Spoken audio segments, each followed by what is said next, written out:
नमस्कार विद्यार्थी मित्रांनो, आज आपण इयत्ता 5वी परिसर अभ्यास प्रकरण 12 सर्वांसाठी अन्न स्वाध्याय संपूर्ण उत्तरासहित पाहणार आहोत। प्रश्न क्रमांक 1, काय करावे बरे? कुंडीतील रोप वाढत नाही। उत्तर 1, रोपाला भरपूर सूर्यप्रकाश मिळावा अशी व्यवस्था करावी। कुंडीत सेंद्रिय खते घालावी। 3, मुळातील माती मोकळी करावी। रोजच्या रोज शक्यतो सकाळी रोपाला पाणी घालावे। 5, रोपावर कीड अथवा परजीवी नाहीत याची खात्री करून घ्यावी। या सर्व बाबी व्यवस्थित केल्यास रोपाची वाढ होईल। प्रश्न क्रमांक 2, जरा डोके चालवा। घरामध्ये अन्नधान्याचा साठा कशासाठी केलेला असतो? उत्तर 1, रोज रोज बाजारात जाणे टाळता यावे म्हणून घरामध्ये एकदम अन्नधान्य आणून ठेवतात। 2, काही पदार्थ ठराविक हंगामातच मिळतात, त्यांना टिकवून व पुरवून वापरले जातात। 3, आयत्या वेळी दुकान बाजार बंद असेल तर गैरसोय होऊ नये म्हणूनही अन्नधान्याचा साठा केलेला असतो। 4, घरात पाहुणे येणार असतात, यामुळेही अन्नधान्याचा साठा केला जातो।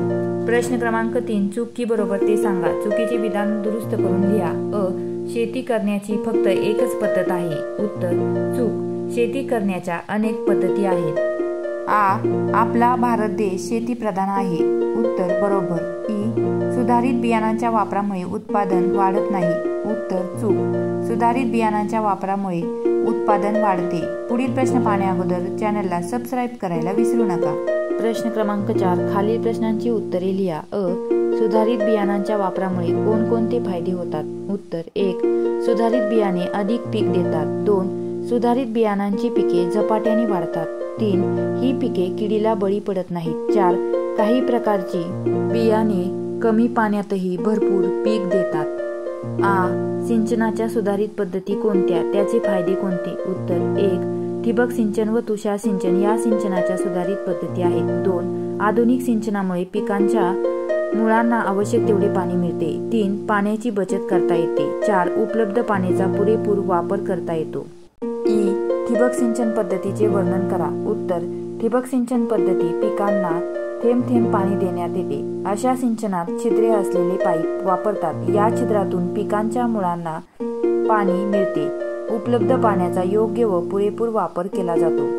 ई, ही कोणकोणत्या कारणामुळे वाढत्या पिकांचे नुकसान होते? उत्तर, वाढत्या पिकावर कीड पडू शकते, काही पिकांना रोग लागू शकतात, जमिनीची पिके जोमाने वाढत नाहीत, अपुरे पाणी मिळाल्यास पिकांच्या वाढीवर परिणाम होतो।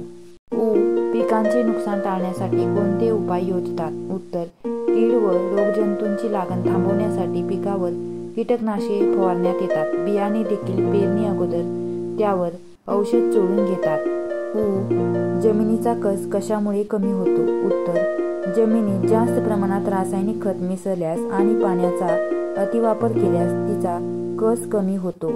ए, आधुनिक तंत्रज्ञानामुळे शेतीच्या पद्धतीत कोणते बदल झाले आहेत? उत्तर 1, आधुनिक तंत्रज्ञानाप्रमाणे सुधारित बियाणे वापरण्यात येते। 2, जलसिंचनाच्या आधुनिक पद्धती वापरण्यात येतात। 3, कीटकनाशकांचा सुयोग्य वापर करून पिकांची सुरक्षा करण्यात येते। 4, योग्य प्रमाणातील सेंद्रिय खते वापरून उत्पादन क्षमता वाढवता येते। पुढील प्रश्न पाहण्याअगोदर आपल्या चॅनलला सबस्क्राईब करायला विसरू नका।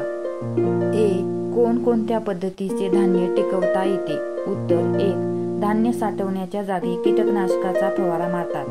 2, कडुलिंबाचा पाला वापरून धान्य टिकवतात। 3, संरक्षण रसायने धान्यात मिसळून ठेवतात, अशा रसायनांच्या वासाने धान्याला कीड लागत नाही।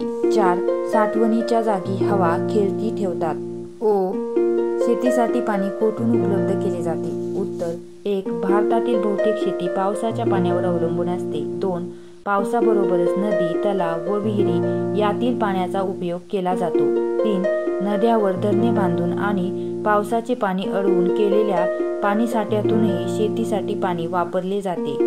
प्रश्न क्रमांक 5, जोड्या जुळवा। अ गट व ब गट येथे तुम्हाला जोड्या जुळवायला सांगितलेले आहेत। विद्यार्थी मित्रांनो, मी येथे तुम्हाला व्यवस्थितरित्या जोड्या जुळवून दिलेल्या आहेत। व्हिडिओ आवडला असेल तर एक लाईक करा, तसेच अशाच नवनवीन स्वाध्यायाचे व्हिडिओ पाहण्यासाठी आपल्या द लर्निंग लॅब या यूट्यूब चॅनलला नक्की सबस्क्राईब करा। धन्यवाद।